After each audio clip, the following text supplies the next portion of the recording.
On the afternoon of the 20th of February 1942, in the first dark weeks of America's war in the Pacific, a lookout on the aircraft carrier USS Lexington spotted something that made his stomach drop. A second wave of Japanese bombers, 9 of them, twin-engined and heavy, coming in low and fast toward the ship, and coming in from a direction the Lexington had almost nothing left to defend. The carrier had just beaten off one attack, and her fighters were scattered, low on fuel, out of position, miles away. Between those 9 bombers and a carrier packed with some 2,000 American sailors, there was, at that moment, almost nothing. Almost. There were 2 American fighter planes close enough to try. And then there was one. The 2 fighters belonged to Lieutenant Edward O'Hare. Everyone called him Butch and his wingman, and as they turned to throw themselves at the incoming bombers, disaster struck before a shot was fired. The wingman's guns jammed. His weapons were dead. He could fly alongside, he could try to bluff, but he could not shoot, which meant that the entire defense of the USS Lexington, the whole of it, now rested on one man, in one stubby little Grumman Wildcat fighter with a limited load of ammunition, facing 9 bombers that were bristling with defensive machine guns and cannon. By every rule of arithmetic that exists in air combat, this was hopeless. One fighter does not stop 9 bombers. Butch O'Hare was about to spend the next 4 minutes proving the arithmetic wrong. Picture it from inside those bombers for a moment. The Japanese crews were lined up in a tight defensive formation, exactly so that their combined guns could tear apart any fighter foolish enough to come close. That was the whole point of the formation, a flying fortress of overlapping fire. They could see the carrier ahead. They could see, too, that only a single enemy fighter was turning in on them, 1 plane against 9, and they must have thought the same thing anyone would think. That this lone American was either about to die or about to think better of it. Instead, the single Wildcat did the one thing that made no sense at all.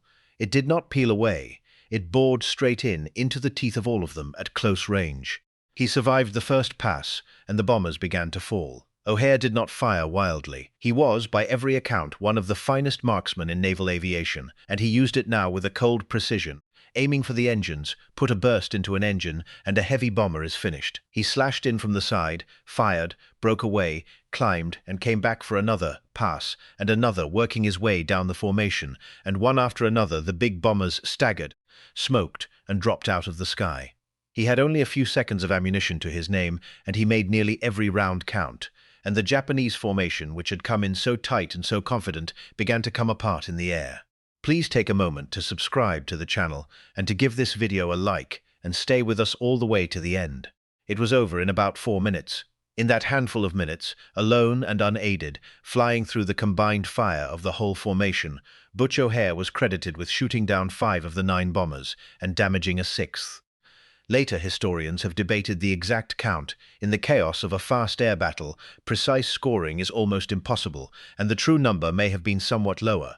But on the one thing that actually mattered, every witness agreed completely. O'Hare's solo attack broke the formation apart. The surviving bombers, scattered and rattled and losing aircraft by the second, could not press home a clean attack. They dropped their bombs in a hurry and they missed. The Lexington steamed on, untouched. The men on the Lexington had watched the whole thing. From the decks of the carrier, thousands of sailors had stood and watched a single one of their own fighters hurl itself into 9 bombers and shred them out of the sky. 4 minutes that decided whether they lived or died played out directly overhead like the most desperate air show in the world. When O'Hare finally brought his shot-up Wildcat back around and landed on the deck, out of ammunition, they mobbed him. He had, as nearly as one man can, saved the ship and every soul on it by himself. His Medal of Honor citation would later put it in the Navy's careful, formal language, that he had interposed his plane between his ship and the enemy, and without hesitation, alone and unaided, repeatedly attacked, at close range, in the face of intense fire. What happened next was fame, immediate and enormous. It was February 1942. America was 2.5 months removed from Pearl Harbor, still reeling, still losing, still desperate for a single piece of good news and a single hero to hang it on. And here, out of the disaster of the early Pacific, came a perfect one. A modest, grinning, clean-cut young naval aviator who had single-handedly saved an aircraft carrier against impossible odds. The Navy had its first flying ace of the war. It had its first naval aviator to earn the Medal of Honor, and a frightened country had exactly the hero it needed. 2 months later, Butch O'Hare stood in the Oval Office, and President Roosevelt himself looked on as O'Hare's young wife, Rita, placed the Medal of Honor around her husband's neck. And that fame became its own kind of cage. O'Hare was now far too valuable as a symbol to be risked, so instead of sending him back to the fighting, the Navy sent him on tour across the United States to be paraded and photographed and to sell war bonds, the living proof that America could win. He did it because he was asked to, and he hated it. Butch O'Hare was a fighter pilot, and every day he spent shaking hands and posing for cameras was a day his squadron mates were flying and fighting and, some of them, dying without him. He wanted to go back, and in the summer of 1943 he got his wish, which is where the story turns from triumph toward the mystery that has never been solved. By the time O'Hare returned to combat in the late summer of 1943, the war in the Pacific had changed, and so had he. He was a lieutenant commander now, a seasoned leader, flying a new and far deadlier fighter, the Grumman Wildcat, from the decks of the fast new carriers that were beginning to turn the tide against Japan. He led men well, he flew combat again over Wake and Marcus Islands, and earned more decorations. But a new and frightening problem had emerged. The Japanese had discovered that American carriers, so dangerous by day, were nearly blind at night, and they had begun sending torpedo bombers to attack the fleet in darkness, when no American fighter could find them. Something had to be done about the night, and Butch O'Hare volunteered to be the one to do it. The plan was something the United States Navy had never tried before, a night interception launched from a carrier. The idea was to send up a small hunting team in the dark, a radar-equipped bomber to find the enemy on its instruments, guiding one or two fighters in close enough to make the kill by eye. It was experimental, improvised, and extraordinarily dangerous. Flying a single-seat fighter off a pitching carrier deck in total darkness, finding another aircraft in a black sky, and landing again was near the edge of what was possible in 1943, and everyone involved knew it. They called the tactic Black Panther. On the night of the 26th of November 1943, off the Gilbert Islands, with Japanese torpedo bombers coming in against the fleet, Butch O'Hare led the very first one into the dark. And what happened up there, in the dark, no one has ever been able to say for certain. Somewhere out over the Black Ocean, in the confusion of that first experimental night action, friendly and enemy aircraft tangled together in a darkness none of them could see through. Butch O'Hare's Hellcat was hit and went down into the sea. No one saw exactly how. A radio call went out. There was no answer. His plane was never found, and neither was he. To this day, it is not settled whether he was shot down by the Japanese torpedo bombers he had gone up to hunt, or struck by accident in the dark and the chaos, by fire from the very aircraft he was flying alongside. The first man to try the most dangerous mission the Navy had simply did not come back from it. Butch O'Hare was 29 years old. He had been the first great naval hero of America's war, and now he was gone into the ocean without a trace, leading from the front on a mission no one had ever flown before. It is a story that would be extraordinary for anyone, but it is stranger and richer than that because of where Butch O'Hare came from. Because the road that led this modest young man to that carrier deck ran through one of the most notorious chapters of American crime, through a father who made a terrible bargain and paid for it with his life. To understand the son, you have to know the father. And to understand that 4 minutes over the Lexington, you have to go back to the beginning. Before we go back to the beginning, sit for a moment with what O'Hare meant, because it is the reason his name survives at all. If this is the kind of history you want kept alive, the real people behind the names we say, without thinking, subscribe, because that is exactly what this channel is for. In the spring of 1942, Butch O'Hare was not just a pilot with a medal, he was a promise. Every photograph of that grinning young aviator, printed in every newspaper in the country, told a frightened and grieving America the same thing. We can do this, we can win. One of our ordinary young men, alone, beat impossible odds and saved a ship full of his brothers. If he can do that, so can the rest of us. And the man behind the symbol was, by every account, worthy of it, which was not something anyone could take for granted, given where he came from. Butch O'Hare was genuinely modest. He was uncomfortable with the fame, embarrassed by the parades, eager to get back to the only thing he really wanted to do, which was fly and fight alongside his squadron. The men who served with him respected him not as a poster but as a leader and a superb pilot. When he died leading that night mission, he died exactly as he had lived, at the front, taking the worst risk himself, first into the dark. There was no gap between the hero on the recruiting poster and the man in the cockpit.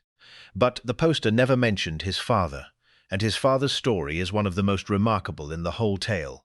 Because the clean-cut all-American hero, the man whose name is now on one of the busiest airports on Earth, was the son of a man who worked for Al Capone.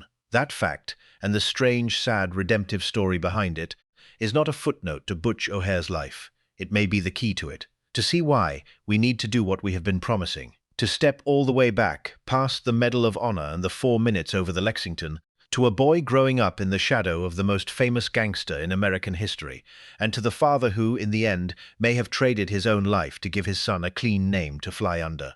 So let us widen the lens all the way and look at the whole picture.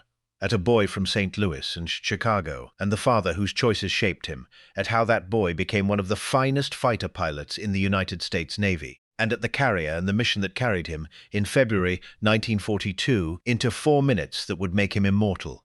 Only when you see the whole arc, the father's bargain, the son's courage, and the ocean that finally took him, do you understand why?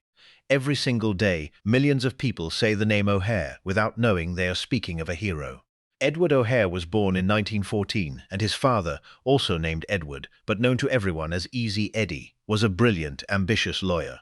He was also, for years, one of the most important men in the criminal empire of Al Capone, the most notorious gangster in America. Easy Eddie ran parts of Capone's business interests and helped keep him out of prison, and he was rewarded lavishly for it, with wealth and a mansion and every luxury. But Easy Eddie had a son he loved, young Butch, whom he sent away to military school and steered toward the Naval Academy, toward a clean, honorable life as far from the Chicago underworld as it was possible to get. And at some point, Easy Eddie made a fateful decision. Easy Eddie turned on Capone. He became an informant for the government, quietly feeding the authorities the information that would help put Al Capone in federal prison. Historians still debate exactly why he did it, but it is widely believed that a large part of the reason was his son. That Easy Eddie wanted to give young Butch a chance at a clean name and an honest life, and knew that meant helping to bring down the empire he had served. It was an astonishingly dangerous thing to do. In 1939, Easy Eddie O'Hare was shot and killed on a Chicago street, murdered, almost certainly, for his betrayal of the mob. He did not live to see what his son became, but he had perhaps bought it, the clean name that his boy would carry into the sky over the Lexington 3 years later. Butch O'Hare took the chance his father had given him and made it his own. He went to the Naval Academy, he earned his wings as a naval aviator, and he turned out to have a rare and natural gift for the fighter pilot's trade, especially for gunnery, for the cold geometry of putting bullets exactly where they needed to go. By early 1942, he was a lieutenant in Fighting Squadron 3 aboard the USS Lexington, one of the Navy's frontline carriers, and the Lexington was doing dangerous work, pushing deep into Japanese-controlled waters in the South Pacific to strike at the major enemy base at Rabaul. It was on the approach to that raid, deep in hostile seas, that the Japanese found them, and that Butch O'Hare flew into history.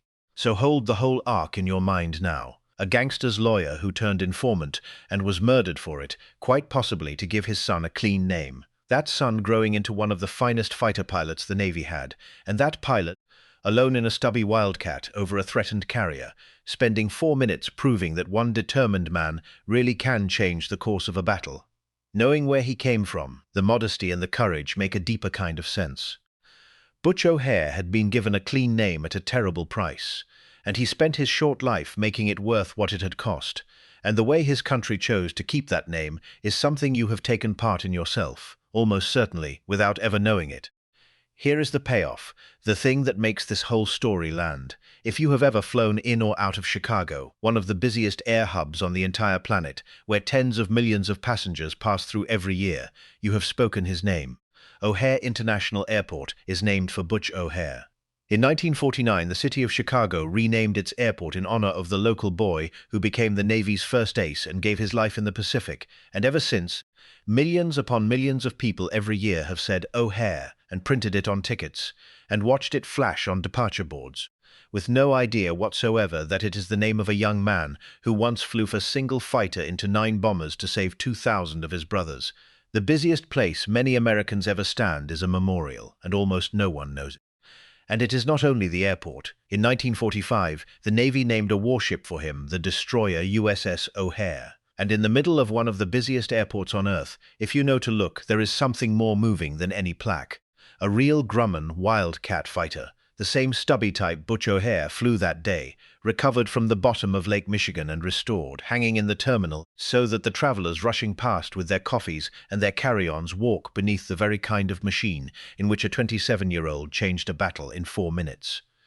It is a strange and quiet way for a country to keep a promise to a hero, to hide him in plain sight, in a name so common it has stopped meaning anything, waiting for someone to ask. Lieutenant Commander Edward Butch O'Hare, the son of a gangster's lawyer who bought him a clean name, the U.S. Navy's first flying ace of the Second World War, the first naval aviator to wear the Medal of Honor, the man who alone and unaided broke a bomber formation and saved a carrier and 2,000 men in about 4 minutes, flew into the dark on the night of the 26th of November 1943, leading the most dangerous mission the Navy had ever attempted, and never came back. He was 29, his body and his plane were never found, the Pacific keeps them still, and every day, without knowing it, his country says his name millions of times over. The arithmetic said one fighter could not stop 9 bombers. The arithmetic said a gangster's son would not become a national hero. The arithmetic said a man who flew into the teeth of an entire formation alone should not have come back from that first pass, let alone the 5th. Butch O'Hare spent his short life proving the arithmetic wrong, over and over, until the one night it finally caught up with him. The night he flew first into a darkness no one had ever flown into before, because someone had to, and he would not ask another man to do what he would not do himself. The next time you are standing in an airport or hear a name you have said 1,000 times without thinking, remember that some of those names were people, and some of those people did things like this. If your father, your grandfather, your great-grandfather, anyone in your family was a naval aviator, or served aboard a carrier, or flew or fought anywhere in the Pacific, in any role, leave their name and what they did in the comments below. Don't just leave the name. Tell us one thing about them. One thing they did or said, or one thing you remember. The people whose names we say without knowing them deserve more than a footnote. They deserve to be remembered as people. Subscribe if you want the next story. There are more of them.